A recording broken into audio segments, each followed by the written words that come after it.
যুক্তরাষ্ট্রে অভিবাসীদের বিরুদ্ধে চলমান ধরপাকড় অভিযানে নতুন রেকর্ড গড়েছে দেশটির অভিবাসন ও শুল্ক বিভাগ আইস। প্রেসিডেন্ট ডোনাল্ড ট্রাম্পের ঘোষিত ব্যাপক ভিত্তিক নির্বাসন এজেন্ট বাস্তবায়নে জুলাই মাসে রেকর্ড ৫১,০০০ অভিবাসীকে গ্রেফতার করেছে সংস্থাটি। আগের মাস জুনের ৪৩,০০০ গ্রেফতারের রেকর্ডও ছাড়িয়ে গেছে এই সংখ্যা। প্রশাসনের দাবি, দেশের নিরাপত্তা নিশ্চিত করতেই এই কঠোর পদক্ষেপ নেওয়া হচ্ছে।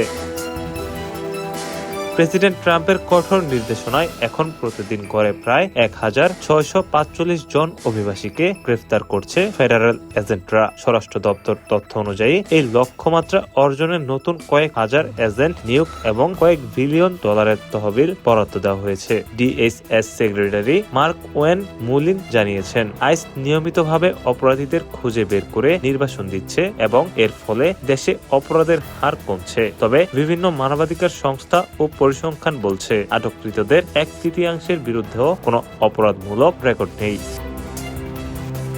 গ্রেফতারের এই নতুন কৌশলে এজেন্টরা বিমানবন্দর এবং রাস্তার মোড়ে ট্রাফিক স্টপকে প্রধান হাতিয়ার হিসেবে ব্যবহার করছে। বিশেষ করে সান ফ্রান্সিসকো, মায়ামি ও কানসাস সিটির মতো শহরের বিমানবন্দরগুলোতে ভিসা শেষ হয়ে যাওয়ায় ব্যক্তিদের নিশানা করা হচ্ছে। তবে এই অভিযানগুলো নিয়ে বিতর্ক কম নেই। গত মাসে ট্রাফিক স্টপের সময় আইস এজেন্টদের গুলিতে হিউস্টন ও মেইনে ২ জন অভিবাসীর মৃত্যুর ঘটনায় দেশ জুড়ে তীব্র ক্ষোভ ও বিক্ষোভ ছড়িয়ে পড়ছে। যদিও ট্রাম্প প্রশাসন এই মৃত্যুগুলোকে আত্মরক্ষা বলে দাবি করে ট্রাফিক স্টপ ব্যবহৃত রক্ষার পক্ষেই সাফাই গিয়েছেন।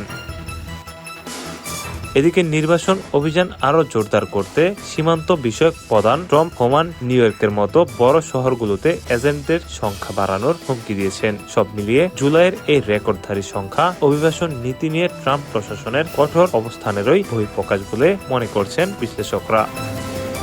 ATV USA news desk.